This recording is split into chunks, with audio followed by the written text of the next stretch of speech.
Mr. President. Session resumed. Thank you, Mr. President. Mr. President, I know we were waiting for the AIX BICAM, but we have some information from the chairperson. May we recognize our distinguished colleague from Palawan, the Republic of the Philippines, Senator Erwin Tulfo. For We his recognize the gentleman from Palawan, Senator Erwin Tulfo. Maraming salamat po, Ginoong Pangulo, Majority Floor Leader. Nais ko pong i-anunsyo dito po sa plenaryo ngayon na yung inaantay po natin na yung AIX Bill, yung Assistance for Individual in Crisis Situation, na dapat po sana ay ma-ratify natin ngayong hapon, ay hindi po muna matutuloy. Ang sa kadahilanan po na ayaw pong pumirma ng ating counterpart sa mababang kapulungan. Dahil po sa ilang probisyon at tila hindi po sila natutuwa doon po sa kasama sa provision na yon ng AIX, ang anti-EPAL section. Ibig sabihin po na dapat ang pagbibigay ng AIX o ayuda ay wala ng kasamang politiko o siya mismo ang nagbibigay ng ayuda sa mga tao na ang pondo ay galing sa DSWD. Na sa totoo lamang po ay hindi naman po pera ito ng politiko, ito po ay pera ng taong bayan. Ito po yata, Ginoong Pangulo, ang hindi po natutuwa ang ating mga kasamahan sa bababang kapulungan. Kaya ayaw po nilang pirmahan at kailangan pa daw pag-aralan. So ito na naman po tayo, matetenga po ang batas na ito. Kaya nga po, ano man po ang gawin natin, lahat po tayo dito sa Senado ay pumirma na po para ma-ratify na ito. Ayaw naman po ng ating mga kasamahan sa bababang kapulungan. Sana po ay magbago pa kanilang isip dahil ito naman po ay para sa interes ng mga mahihirap nating kababayan. Isang tabi po muna natin ang interes natin, ang interes ng grupo, pansariling interes. Unahin po natin ang kapakanan ng mga kababayan natin na nangangailangan ng tulong. Yan lamang po, Ginoong Pangulo. Maraming salamat po. Actually po, yung anti-EPAL provision, hindi ho bago yan. Dito po sa 2026 GAA, mayroon na ho tayong special provision, courtesy ni Senator Lacson. Siya po ang nag-present at nag-propose nung anti-EPAL provision in the 2026 GAA.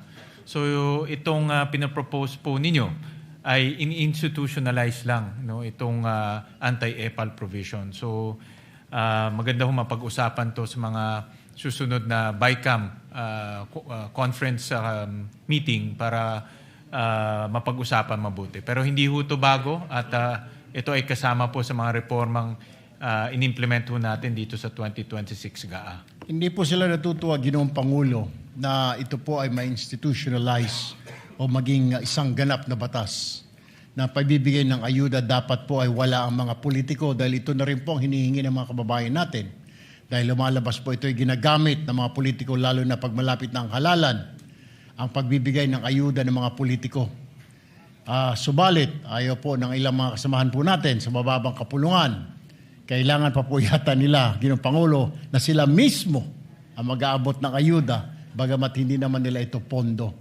Hindi naman po nila itong personal na pera.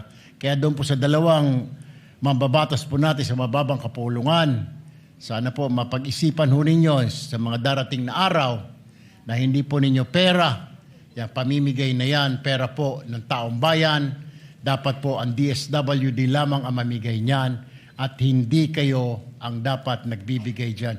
Kung yun ang inyong gusto, na pagmumukha ninyo ay makita ng sambayanan ang pagmumudmud ng pondo ng taong bayan, bahiya naman po kayo dahil hindi nyo po pera yan, pera po ng taong bayan. Yan lamang po, Ginoong Maraming Pangulo. salamat. I'm sure po sa BICAM, mapag-uusapan ho yan. At nakikita ko naman po na maganda po yung layunin ng proposal po ng ating Senado. Majority Leader. Maraming salamat, Mr. President. Unfortunate that we're not able to ratify this measure, but I'm sure we can hopefully ratify this when we get back after the Synergy break. Mr. President, just one last housekeeping. We'd like to also elect the members of the Committee on Accounts, whose chairperson is Senator Ping Lacson. The majority has 7 members, the minority has 6 members. I move to elect the following members of the Committee on Accounts. On the part of the majority, Senator Pangilinan, Senator Lapid, Senator Aquino, Senator Erwin Tulfo, and we designate Senator Soto as the vice chairperson of the committee. Is there any objection? Hearing none, the motion is approved. We also have the 2 deputy majority leaders with us there, Senator J.V. Ejercito and Senator So recorded. Thank you, Mr. President. So, Mr. President, we are all ready to hear the address of the new Senate President of the Republic of the Philippines. Mr. President, we'd like to recognize the Senate President. Thank you, Majority Leader.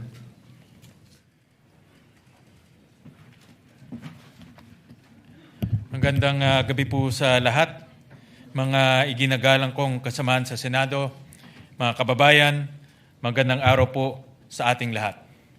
Una sa lahat, taos-pusong akong nagpapasalamat sa aking mga kapwa-senador sa tiwalang inyong ipinagkaloob. Tinatanggap ko ang tungkuling ito ng may buong kababaang loob at malinaw na pagkaunawa sa bigat ng responsibilidad na kaakibat nito.